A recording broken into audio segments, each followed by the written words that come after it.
following announcement has been paid for by the new Howell order. Whether the team is giving us the highest of highs or the bluest of blues, we'll cover it all here. Commanders Nightly News. I, of course, am your host, Louie T. Thank you for joining me. Let's get to tonight's lead story.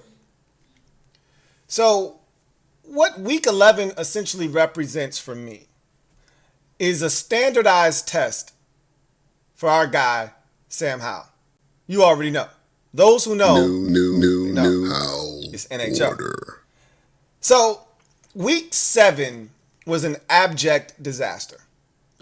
To me, it was the worst performance of the season for Sam Howell in this offense. Now, I know there's the Buffalo game. I know there's the turnovers. We barely scored 3 points and avoided a shutout. I'm aware of all of that. But we actually moved the ball in that Buffalo game. We just couldn't get out of our own way. We couldn't even get a first down against the Giants in the first half, okay? It was a train wreck.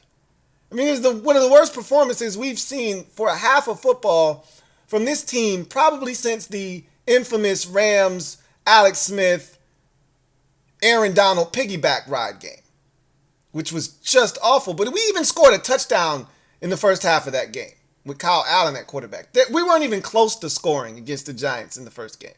It was bad. And considering how terrible the Giants were and are now, considering how bad they were when we played them, it was really bad. It was a really terrible performance. But, you know, in looking back, and I've said this multiple times since we played that game, looking back, that was probably the best thing that could have happened to Sam in this offense this season. Now, overall, losing the game was one of the worst things that could happen because it's part of the reason why we're at where we're at now at 4-6 and pretty much the season's done. But offensively, it was the wake-up call that everybody needed. It was what EB needed. He knew he had to make some adjustments, and he's been better. He's still not, ultimately as balanced. Look, I'm not looking, none of us are looking for 50-50 here, run-pass ratio, right? We're just looking for it to not be, 80-20, okay? 85-15. No one's looking for 50-50 balance here. We just don't want it to be, as bad as it's been. Sam shouldn't be leading the league in passing attempts by a mile, but he is. That's nor here nor there. It helped EB to understand that he's got to get the ball out of Sam's hands quicker, that they got to go to a more of a consistent screen game. They've got to max protect more, and they had to make some changes. Some due to injury, but others due to performance. They needed to make changes on the offensive line, and they've done that, and it's yielded tremendous benefit to the offense. It's been a different unit since that Week 7 contest, but the fact remains, Wink Martindale is on the schedule in Week 11, and Sam took the placement test at the beginning of the season in Week 7, and the results weren't good. And it almost had us thinking, do we need to put Sam in some remedial classes? Like, what's going on here? So that placement test, the results were so bad, we started to question not just Sam, but EB and the entire operation. Right? We started taking a look at everything after the Giants game. Offensive line, I mean, we were already looking at that anyway, but the receivers, are they not getting open? What are the running backs doing in the pass game? What are the tight ends doing? Like, everybody was up for evaluation after that game. Since then, there's been strides taken. There have been measures put in place. And now, it's like we've taken a bunch of quizzes. We've had a lot of homework, a lot of classwork. We've taken a bunch of quizzes. We've had a couple of tests. And now, it's time to see what progress has truly been made. Now we're here to take the standardized test to see if you can pass to the next task, so to speak. Can we put the whole blitz issue behind us when teams decide to pressure us? Seattle tried to pressure us last week, passed it with flying colors, okay? But they're not Wink Martindale, okay? A little different this week. So now the question is, can Sam pass this standardized test? That's all Week 11 is for me. Whether we win or lose the game, inconsequential, because you should beat the Giants. If you can't beat the Giants, then fundamentally we have a much bigger issue than whether Sam Howell is the guy for the future or not, EB, offensive coordinator, all that stuff. Everything is in question if you can't beat the Giants. And we'll get to that a little bit later on in the show, right? Because Vegas is essentially telling you, hey, you better win this goddamn game. The numbers that we're seeing this week are unprecedented for the last two regimes, okay? So we'll get to that in a bit, but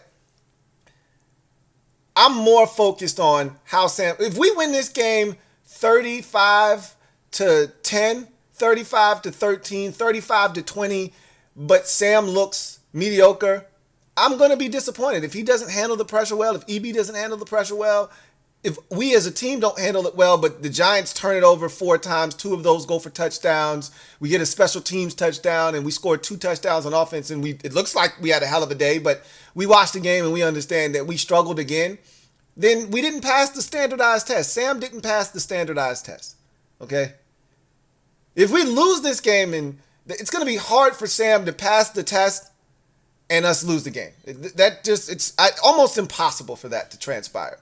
Unless he literally goes out, takes us down the field, and every time we get in the red zone, somebody fumbles or something stupid happens, right? That doesn't involve Sam. Like, that's the only way that he can pass the test and we still lose this game. But if Sam passes this standardized test, there's no way that we're not winning this game. So they kind of go hand in hand, essentially. Because I can't see the Giants outscoring us if Sam plays well and we score touchdowns, okay? With Danny DeVito at quarterback, that's not happening. So at the end of the day, it all boils down to what I've been telling you since the Week 5 debacle on Thursday Night Football against the Bears. I'm outside for Sam. And Week 11 is all, A-L-L, all about 14, okay? Nothing else in this game really truly matters. I'd love to see some guys get off. We haven't had but one 100-yard receiver this season, and that was Jahan Dotson in Week 8 against the Philadelphia Eagles. I would love to see Terry get his first 100-yard game of the season. This is a great opportunity. They're going to blitz. You're going to get some one-on-one opportunities outside. We kind of found that matchup too little, too late in the first game, but Terry started to exploit it. Sam was dropping dimes left and right. If they give us those opportunities again, I'd love to see Terry get his shit off in this game. But that's ancillary for me. It's all about 14 and his development, because as Ronald Rivera has told us many times, the truth of the matter is it's all about the development of the quarterback. I mean, it truly is. That's what Week 11 is all about for me. Can Sam pass the standardized test that he will be assessed in week number 11? Only one way to find out. Speaking of which, we go to In Other News. Heard from the 2 coordinators today, and both of them exceeded 10 minutes. Whoa. EB went back to old EB status in terms of the length of the presser, but it was actually filled with good stuff today. 18 minutes of really good banter from EB. And Jack's 10 minutes, I told you, if you bring something up that Jack wants to talk about, you can get some conversation out of Jack. And for the second time in as many weeks, we had a very questionable penalty, and Jack has made it abundantly clear he's not a fan of this new way of officiating. And so if you bring something up like that, last week it was KJ Henry's sack that they took from him. This week it was the ejection of Emmanuel Forbes. He had a lot to say about that. We'll talk about that. He also had a lot to say about the Benjamin St. Juste pass interference penalty. So we'll get to all of that. But before we do, you know how this works. Let's get to the Week 11 injury report for both teams. And we start with the good guys. So yesterday, we saw this injury report and we said, look, it's probably not going to be that significant. James Smith-Williams, I already told you, he's out, and I wouldn't be shocked if they put him on IR. I don't see James Smith-Williams playing until probably post-bye is my guess. He won't play this week. He definitely not playing on a quick turnaround against the Dallas Cowboys on Thanksgiving. He may be back for the Dolphins game. Maybe. My guess is, why even rush him back? If you got to wait until after the bye, so be it. That's the first time I think we'll see him. Antonio Gibson in the toe, we've been here before with him. We've been here before. I'm still not tripping, even though he didn't practice Thursday, and that's usually alarming. That sends off bells and whistles, but we've been here with him before. The toe is something that he's dealt with, that he can play through. I can't say that it's the exact same toe injury that he's had in the past, but we've seen him not practice all week and play on Sunday. I'm going to assume that that's what's going to take place here. There's a reason, though, they put in a waiver claim for Michael Carter when he was released by the Jets. I'm not saying, I'm just saying. Alex Arma hamstring, I'm concerned about that as well. And he's probably not going to play this week. And that sucks because we were just starting to get under center. This is going to give EB a reason to get away from under center handoffs. This is going to give EB even more of a reason to get away from deploying the fullback as a part of the offense. This is going to give him a reason to forget that Alex Arma even exists when he's finally healthy again. We don't have another fullback. We don't have another guy that can really do the job that Alex Arma has been doing as a fullback. So that's going to take away from, some of the creativity and some of the diversity that I've been begging for, that we've been getting a little bit more of lately in the run game. That's unfortunate. But everybody else, Benjamin St. Juste, full participant. That's good to see. He was a DNP yesterday with an illness. You never know how bad the illness is or when he contracted it. Obviously, it was probably over the weekend or earlier in the week if he's back out there in a full capacity on Thursday. So that's good news. Samuel limited with the toe. We expect him to play. And Larson was a non-injury related situation. He did not practice on Thursday. Similar to Jonathan Allen and Kendall Fuller, who you don't even see on the injury report, right? That were on it yesterday because they didn't practice, but we know why they didn't practice. Same thing for Tyler Larson. So he'll be fine and ready to go for Sunday's game. Let's get to the Giants side of things. And again, this is a lot of nothing. Anytime you see a list this long, 2/3 of it is garbage. Okay, so let's just start with Bobby Okereke. All of this you see limited, full. Don't worry about it. All of these dudes down here are playing. All of them. Limited, full, all of them are playing. So really all you need to focus in on here is Evan Neal, Dexter Lawrence, Adoree Jackson, and Jalen Hyatt. Dexter Lawrence, as I told you yesterday, non-injury related. He shouldn't even be on this thing. Okay, he's playing. So it's Evan Neal, Adoree Jackson, and Jalen Hyatt. So I was wrong about Kayvon Thibodeau. Let me just say that. Yesterday he was out from a concussion. He sustained this concussion against Dallas, so I just assumed, he's not playing. That's good news because he always kicks Charles Leno's ass anyway, so it'd be good if he didn't play. But apparently he's just fine. It's great to be young. I'll just say that. Great to be young, and it must have been a very mild concussion. Okay? They were getting their ass curb stomped by the Cowboys anyway. He probably didn't need to come back into that game. Wasn't going to do him any good. So, looks like he may play. My guess is, with him being a limited participant on Thursday, he's trending in the right direction. Same for Jalen Hyatt. I was hoping that he didn't play because he kicked our ass last time, did Jalen Hyatt. He was the only guy that really hurt us last time. But looks like he's going to play with a concussion too. I'm not running from any of these dudes. Again, I don't give a shit who the Giants have out there on the field. If we can't beat the Giants, then, again, we got bigger issues, bigger fish to fry. Okay? So I don't really give a shit. If everybody on this list plays, good for them. I really don't give a damn, honestly. But Adoree Jackson, his concussion looks like it may keep him out of the game. So right now, the only guy that looks like he will not play is Adoree Jackson. Evan Neal, I've seen this story with him before. Not, practicing all week and then plays on Sunday. So we'll just keep an eye on that. But, again, they had a patchwork offensive line the last time we saw them, and they did a pretty good job. Now, Chase had 2 sacks, and we were able to get to Tyrod Taylor a little bit, but we didn't dominate that line like we thought we were going to. So it is what it is. Anyway, I digress. So,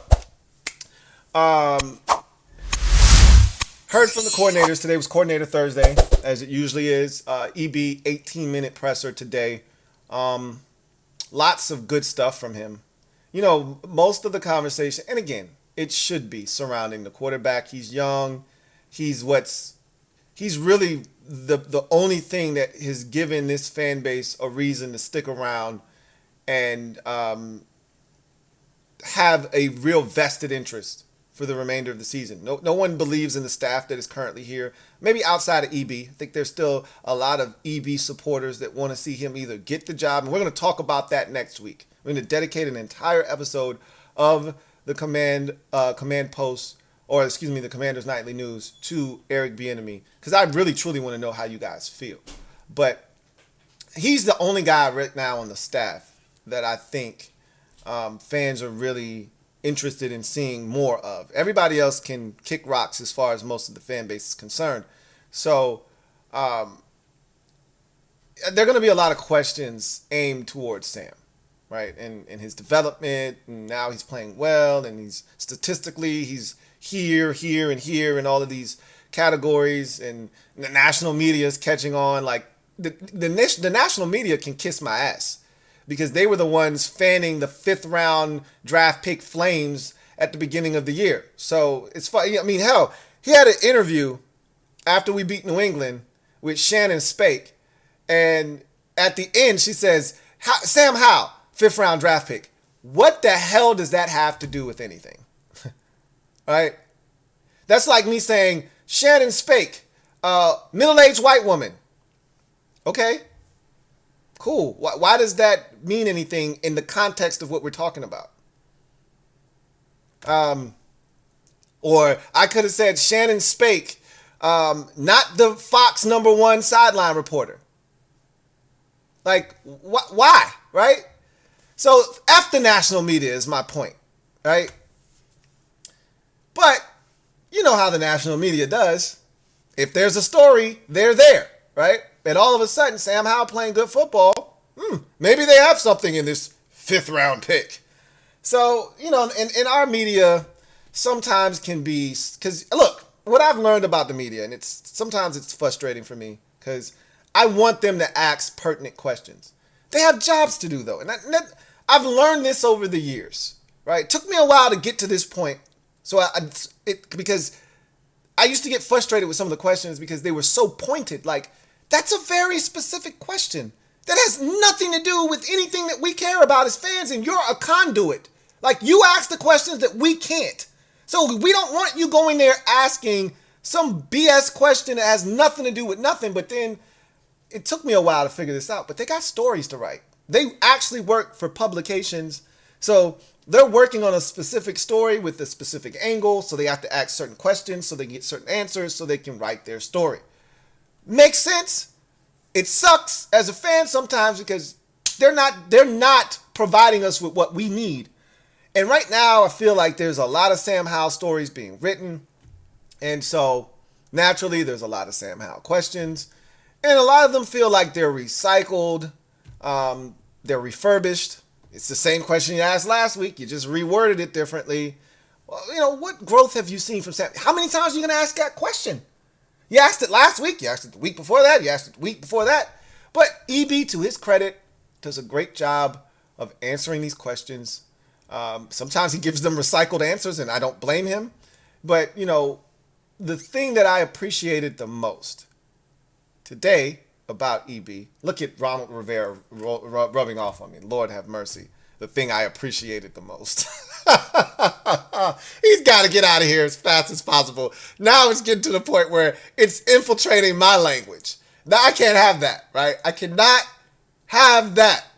Anyway, the thing I appreciated the most was that he acknowledged that Sam's got to be Sam. And that's what I've literally been screaming for the last 2 weeks.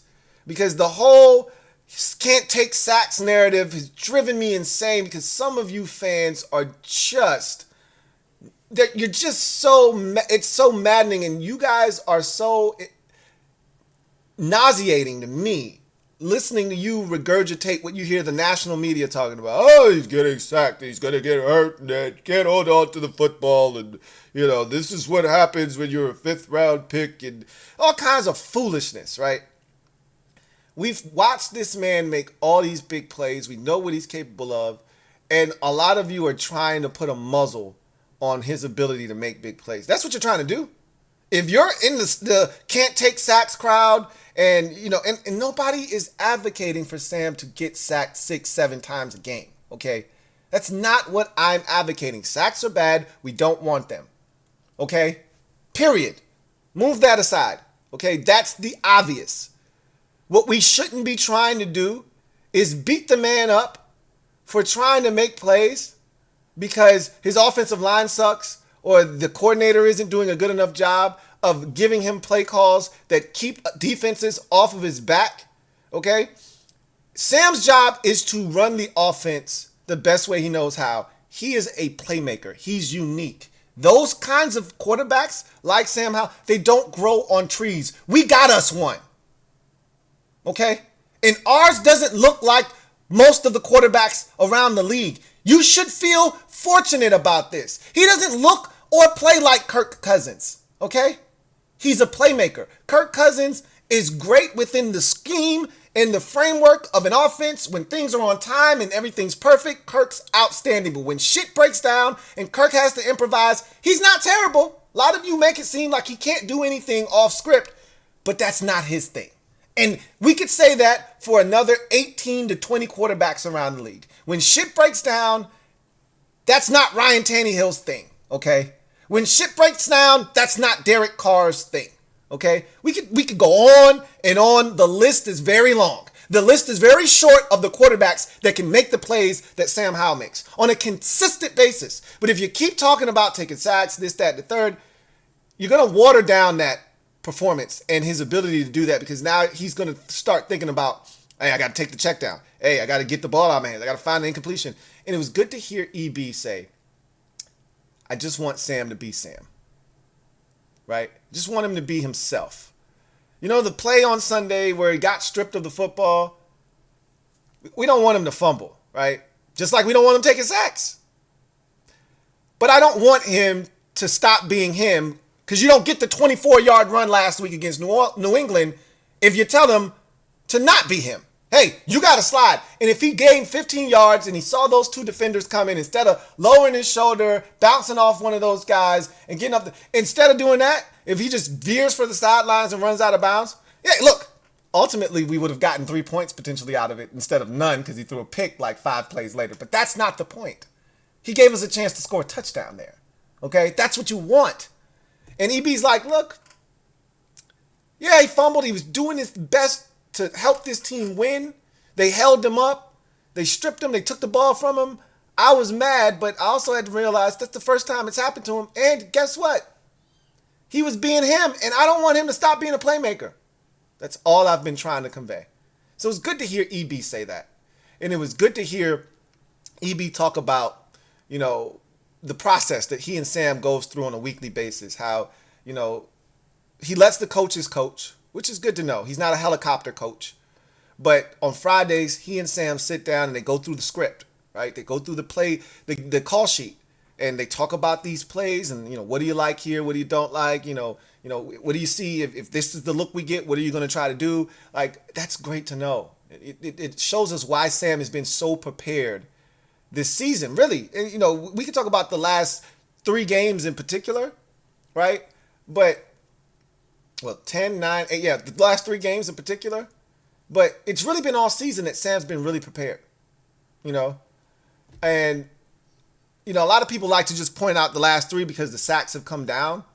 But even when he was getting sacked, he got sacked against Denver. We scored 35 points. Like, let's not act like he hasn't been, even with the sacks, let's not act like he hasn't been performing at a high level. How many times did he get sacked against Philadelphia the first time? I don't know, but it was at least 5, probably 6. Guess what? We still scored 31 points. Let's not act like all of a sudden because the sacks are going down, the numbers are going way up. We had 2 30-point performances when he was getting sacked 6 times a game. How many 30-point performances in the last 3 weeks have we had? 1. Now, again, and I could just tell you like this, because you can say, well, it's a larger sample size. We can shrink it to the first 4 weeks of the season, because that's where the 2 30-point performances happened. The first 4 weeks, when he was getting sacked 5 and 6 times. He got sacked, 9 times against Buffalo? That was in week 3. That was at the height of him getting sacked. We scored 35 and 31. Okay? So miss me with all of this talk. The big plays were raining down then, and they continue to rain down, but only if he's allowed to be him. Only if he's allowed to be him. And I love that from EB, right? I love that message from EB. He talked about, knowing Sam, or at least having prior knowledge of Sam before even getting to Washington, because of everybody that, came in contact with Sam at the University of North Carolina that EB is, very fond of. And, he talked about this season, and, they're still growing. There's still, things that they're doing. Talked about this game on Sunday. It's like, and I think this is the most important thing that everybody has to understand about Sunday's game. This is why this is a standardized test for Sam. Wink Martindale isn't going to change. Wink don't give a shit who's out there, who's not out there, what the record is, who they're playing against. He's going to stay true to himself. He's going to blitz. And being that we are who we are, and one of their 2 wins on the season, one of them came against us, and they got and he was over there kikiing on the sidelines in that Week 7 win because they sacked the shit out of us and beat us to a pulp. He's going to double down on that. And he's going to say, hey, if there's one team in the league that we know we can beat and we can get after, it's these bastards. So it's coming this week. So I'm looking forward to seeing if Sam and EB and company have grown as much as we think they have in this game, which is why it's a standardized test. Again, a lot of good stuff from EB in the press conference today. He, I'll leave you with this and we'll move on to Jack. He talked about, he made me laugh a couple of times in the press conference today. One of them was when he mentioned Brad Childress, former Vikings head coach, a guy that EB was with in multiple stops. He was the running backs coach during Brad Childress's head coaching tenure in Minnesota. He coached, Adrian Peterson as a rookie and for a couple more years, I believe. And then he also was in Kansas City with Brad Childress as well. So, and EB in those days was an advocate for the run game. Running backs coach. Hey, don't forget my guy, right? So he said that he got a text from Brad Childress that said, hey, run the damn ball. Don't forget to run the damn ball, because EB used to always berate him about running the damn ball back in the day. Childress, being an offensive-minded guy, wants to throw the football around the yard. He used to always be constantly in his ear telling him to run the damn ball.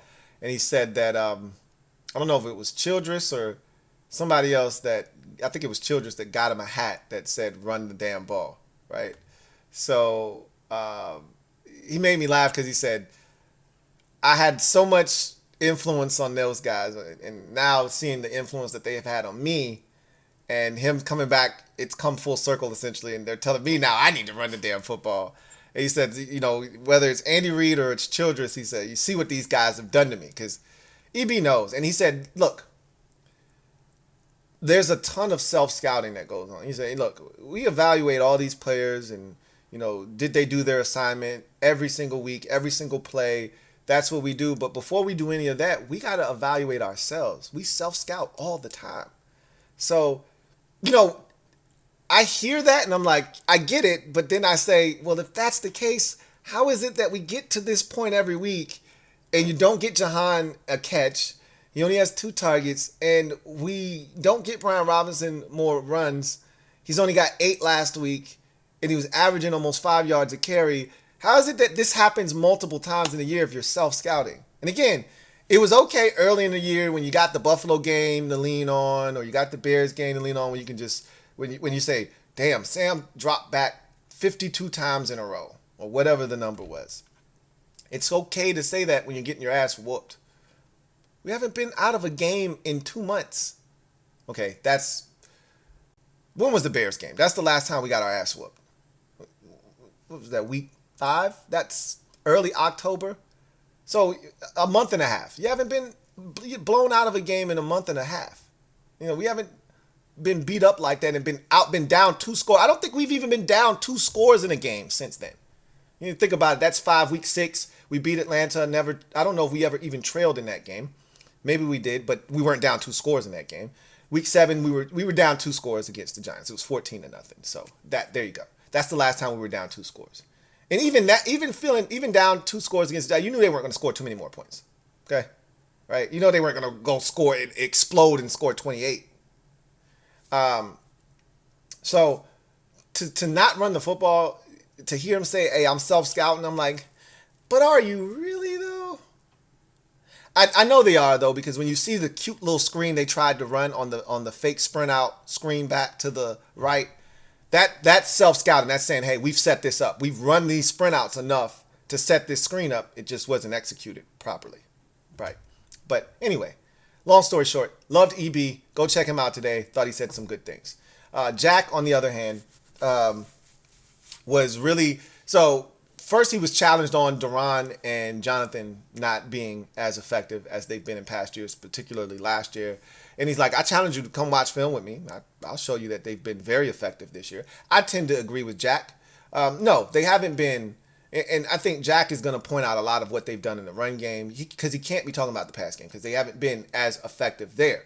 So while I get what Jack is saying, he's going to defend his guys and, that, and the third, they also haven't been anywhere near as effective as they've been in past years, particularly last year where Duran in particular was dominant. And he took over games at times last year. We haven't seen that since Denver for him this year. But I still tend to think that those guys are impactful, and I think they're going to play better down the stretch. For some reason, I think they're going to start to play better. But anyway, so there was that. Obviously, he was asked about Emmanuel Forbes and the ejection, and Jack went off, essentially, and I don't blame him. He may even get fined for this. They don't really like you speaking about the NFL or their officiating. Normally coaches tend to stay away from these topics because they know they can be a little bit lighter in the pockets behind this. But Jack said to hell with that shit. He was like, I don't like New York getting involved. Especially the guys on the field didn't throw. He said, look, first and foremost, that's a penalty. We all agreed on that. I don't think there's many people that disagree that was a penalty. That's a penalty. But he shouldn't have been thrown out of the game, which is what we all said. Even Dean Blandino, who is, working for Fox, is like, I don't think that raises to the level of an ejection, But and officials who were calling the game agreed. They were buzzed down from New York, and Jack's like, I don't want guys sitting in a air-conditioned building in New York, deciding that a guy should be thrown out of a game. I think that's a bad precedent that's set, and I think that sends the wrong message for the league. That's not what they're trying to have happen, and that's not what we need to be doing in our game, right? And I couldn't agree with Jack more. Like, that's bullshit. If the guys on the field deem that was a vicious shot and he needs to be ejected, so be it. But they're there, they're close up, they're right there. They don't think that this guy should be thrown out of the game, then he shouldn't be thrown out of the game. My rule is, and that's just a hard rule to have, because if the guy can't come back in the game that you hit, then you should be on the hook for potentially an ejection, right? If the guy that you hit is able to come back in the game, then you shouldn't be thrown out of the game. What are we talking about? When Kareem Jackson hit Logan Thomas, Logan was done. He couldn't return to the game. He should be ejected. Tyler Lockett returned to the game, but the guy that hit him can't? What sense does that make? I think they should if they're thinking about ejecting you, and the guy that ends up going to the tent isn't able to return, then you're out. You can't play any snaps until that guy returns. And if that guy returns to the game, then you can return. That's how I would do it. If that guy can't return, then you can't either. You're done. But having someone in New York buzz that down and that's bullshit. And that's the second time New York's burned us this year. It's ridiculous. Third time New York has burned us. Second in a situation where it was ruled one way and then they reversed the ruling, which is garbage. The other time was the Terry no catch in Philadelphia, which was trash, but the officials on the field screwed us first, and New York doubled down on the screw job. So he was upset about that, which forced him to then go back and talk about last week's screw job against New England with KJ Henry. And then he talked about the PI. He wasn't happy about that. He said, look, that happened within 5 yards, which he's not wrong, it's still not. It's still contact that's not normal to the game though. Jack, like, he went up and hugged him. That's pass interference. But Jack was like, it's within 5 yards. He was being physical with a big physical receiver. I'm like, yeah, you can't win this one, Jack. Sorry, but I get it. I didn't like the call. If Jack would have said this, I would have agreed with him. They had been letting a lot of physicality in this game go. A lot of touching, a lot of hugging, a lot of squeezing, a lot of loving, a lot of hugging. And they let that shit go. And in the biggest spot in the game, they decided to reach into their belt and pull out the yellow flag. That's the thing that I don't like. But it is what it is. It's a flag. I'm not mad. They called it, and it was a flag if you ask me. So, but Jack had a lot to say. And he talked about, first of all, Jack was like, they said, Ben Standing said, you traded, you all traded you? That was Jack's way of saying, I didn't want to trade Chase and Montez. Don't put me in that shit. I didn't want to play with Casey Toohill and James Smith-Williams as my starting defensive ends. And so he had to clean that shit up. So that lets you know Jack wasn't on board with that. But he's like, look, guys are going to get an opportunity. As he's been saying the last 2-3 weeks, they're going to have to play. And, we'll see what happens. He's like, the Giants are starting the third quarterback. Nobody cares. And he's right. Nobody cares. Figure it out. Anyway, let's go behind enemy lines real quick and talk about this Giants game. This is all I really want to focus on. I'm not going to talk your head off. It's the Giants. They're 2-8. We're 4-6. Nobody cares about this game, really. Other than the two fan bases that'll be watching this at 1:05 on Sunday afternoon, nobody else in the league gives two shits about what happens in this game, to be honest with you. So, the thing that is fascinating here, have you seen the line on this game? The Commanders are 9.5-point favorites. When is the last time you can recall the Commanders being anything more than 6-point favorites in a game? And they had to be playing somebody atrocious for that to happen. Think about going all the way back to the Jay Gruden era, right? Let's not go back to the Shanahan era. Let's just stick with the last two regimes. When is the last time Washington was more than a 6-point favorite in a game? Hell, 7, okay? Because you could be 6.5. I could see us somewhere along the way playing a really bad team and being a 6.5-point favorite. 9.5, though? I mean, that speaks volumes as to how bad the Giants truly are and what Vegas sees them as, with Danny DeVito at quarterback. I'm telling you guys. This is why this game is a no-win for Washington. You win and you did what you were supposed to do. You lose and wow, how bad are you, right?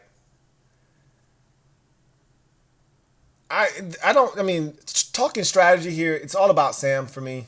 If the Giants score points on this defense, would you be surprised? I wouldn't be. But while our defense is nowhere near what it once was this season, it shouldn't be bad enough. Again, here's the biggest piece of advice I could give anybody that cares about this game. Stop Saquon Barkley. And they asked Jack about that. And Jack's pretty much like, look, it really don't matter who's at quarterback. The objective is always to stop Saquon Barkley, which he's not wrong. Because I said the same thing in week 7 when we didn't know if Tyrod Taylor or Daniel Jones was going to start. And we pretty much thought it was going to be Tyrod. It didn't matter. Still got to stop Saquon Barkley. And he had a big catch and run for a touchdown that shouldn't have happened. But Jamin got cooked and there was nobody else in sight and he runs into the end zone. They probably don't score another touchdown if that doesn't happen. Got to cover Saquon Barkley. He's really the only guy that can hurt you because everybody else requires the quarterback to get them the football. And their quarterback is Danny DeVito. I got to stop calling him Danny DeVito. His name is Tommy. I got to stop. Their quarterback is Tommy DeVito. Like, it requires him to throw them the ball. But shit, with our tackling of late, maybe he just needs to throw a 2-yard pass and we'll do the rest. The key is to stop Saquon and make Tommy DeVito beat us. That's the key to the game. And then offensively, we got to take care of Wink Martindale and his blitzing ways. That's what this game boils down to. We could get into the minutia of game planning and specific things. We could do that tomorrow. You know, when I give you the game plan and final outcome, all that stuff. We don't need to do that here because basically this game boils down to two things: stop Saquon Barkley on defense, on offense, and limit Tommy DeVito's ability to run because he can and will run. We haven't done a great job of rushing in our rush lanes and rushing with integrity. So those two things, don't let them hurt us in the ground. Quarterback, running back. Offensively, you got to handle the pressure. It's coming, and you got to be able to take advantage of opportunities when they present themselves. You get one-on-one outside, burn them, right? Make them fall back. You get a catch and run opportunity, make it count. Like every year, once a year, we wear the black jerseys and we get us a dub at home. This is supposed to be that time. As a matter of fact, I think the salute to service game was this exact game last year against Atlanta, week 11, if I'm not mistaken, right prior to Thanksgiving. And we beat Atlanta. This is supposed to be that game for us. So go win in front of the troops, get the dub in the black unis. So people can stop saying we don't win in the black uniforms, which we've already done. Go get a win in the black unis and let's keep it pushing. Okay? That's how I feel about this game in particular. So, anyway, I digress. That's going to do it for me, your man Louie T, here on Commanders Nightly News. You know what it is. Post up. Take command. I'll see you guys next time. You know New Howell order. Here comes the diesel. Here comes the diesel. There's the snap, hand to Riggins. Good hole. He's got the first down to the 40. He's gone. The 35, the 30, the 20.